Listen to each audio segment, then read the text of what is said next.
তোমার এই বিদায় আমাদেরকে স্মরণ করিয়ে দেয়, যদি তুমি বাঁচতে চাও তাহলে দেশ ছেড়ে তাড়াতাড়ি পালাও। আজ বাংলাদেশ এক নতুন কিছু দেখেছে। আয়োজন করে আদর যত্ন করে একজন মানুষকে হোটেলের মধ্যে নিয়ে তারপর ভাত খাওয়ানো হয়। সেই লোকটি জানতো না তার জীবনে এইটাই শেষ খাবার। খাবার শেষ হতে দেরি, তার উপরে ঝাঁপিয়ে পড়তে তাদের দেরি হয়নি। নির্মম ভাবে দুনিয়া থেকে বিদায় করে দেওয়া হয় সেই ছেলেটিকে। ওরা এই দুনিয়ার মধ্যে বেঁচে থেকে কি লাভ? সাজানো গুছানো সংসারের মধ্যে হঠাৎ করে তিনি তার মা বাবাকে হারায়। তার শেষ একমাত্র ভরসা তার বড় ভাই, সে ওই দুনিয়া থেকে বিদায় নেয়। এরপর তাকে দেখভাল করার মতো যখন আর কেউ ছিল না, রাস্তার মধ্যে পাগলের মতো ছটফট করতে করতে ঘুরে বেড়ায়। মানুষ তাকে 2-4 টাকা দিত, সেটাই নিত। মানুষ তাকে খাবার দিত, সেটা খেয়ে বেঁচে ছিল। সবারই ধারণা এক পর্যায়ে ক্ষুধার জ্বালা না মিটাতে পেরে ঢাকা বিশ্ববিদ্যালয়ের হলের মধ্যে ঢুকে যায় খাবার খোঁজার জন্য। ওইখানকার শিক্ষার্থীরা তাকে চোর সন্দেহ করে তারপর তার উপরে ঝাঁপিয়ে পড়ে। এরপর ওই লোকটি বারবার বলছিল, আমাকে একটু খাবার দেন, আমি অনেক ক্ষুধার্ত। খাবার তাকে ঠিকই দেওয়া হইলো এবং সেটা খুব আয়োজন করে। চারপাশ থেকে ক্যামেরা ধরা হচ্ছিল। যেহেতু মানসিক ভারসাম্যহীন একজন মানুষ, সেহেতু বুঝতে পারেনি এটাই তার জীবনের শেষ খাবার হতে যাচ্ছে। একবার চিন্তাও করতে পারেনি সেই সকল মানুষগুলো তার উপরে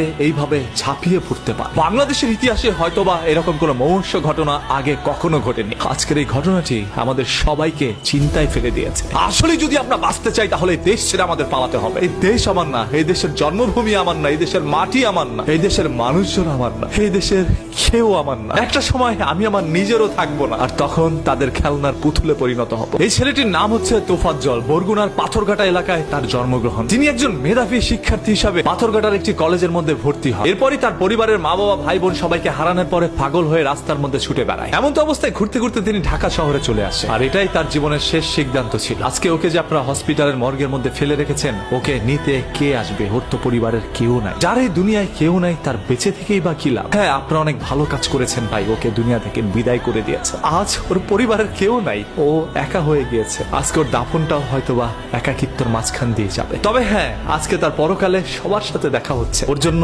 আপনি আমরা তো ওকে কিছু করতে পারি নাই, অন্ততপক্ষে সবাই দোয়া করি মহান আল্লাহ তাআলা ওকে যেন জান্নাতুল ফেরদৌস দান করেন। ধরেই নিলাম এই তোফাজ্জল একজন বড় অপরাধী, তবে ওর উপরে আপনার যে অন্যায় অপরাধ করেছেন সেটা তার চাইতেও বেশি বড় অপরাধ। একজন অপরাধীর বিচার করার জন্য যদি আপনি তার চাইতে বড় অপরাধ করে থাকেন, তাহলে আপনার বিচার করবে কে? আজকে দেশের আইন কোথায়? একজন সাঈদের বুকে গুলি চালানোর কারণে বাংলাদেশের সকল মানুষ একত্রে হয়ে বাংলাদেশ স্বাধীন করেছে। আজকে চোর সন্দেহে যে সকল মানুষগুলোর প্রাণহানি হচ্ছে, এদের জন্য এক সময় বাংলাদেশের জনগণ মাঠে নামতে পারে। আর বাংলাদেশের পরিস্থিতি খারাপ করার জন্য উপরের কোনো কুচক্র মহল কি কাজ করছে কিনা, সেটাও একটু খুঁটিয়ে দেখতে হবে। আজকে বাংলাদেশে যেখানে এই ধরনের দুর্ঘটনাগুলো হচ্ছে, সেটার পিছনে ছোট্ট ঘটনাগুলো রটানোর জন্য হয়তোবা কোনো একটি চক্র চক্রান্ত করছে। আমরা সাধারণ জনগণ সব সময় তাদের দাবার গুটি ছিল, আজও তার ব্যতিক্রম নয়। তবে জীবন দিয়ে যেন কারো ভাত খেতে না হয়। আপনি যদি একজন বাংলাদেশের সন্তান হয়ে প্রতিবাদ করতে পারেন, তাহলে মনে রাখবেন বাংলাদেশের সন্তান আমি নিজে। প্রতিবাদ আমরাও করতে চাই। যেখানেই হবে অন্যায়, সেখানে অন্যায়ের বিরুদ্ধে অবশ্যই প্রতিরোধ গড়ে তুলব। Because we are protesters, so save green, save Bangladesh,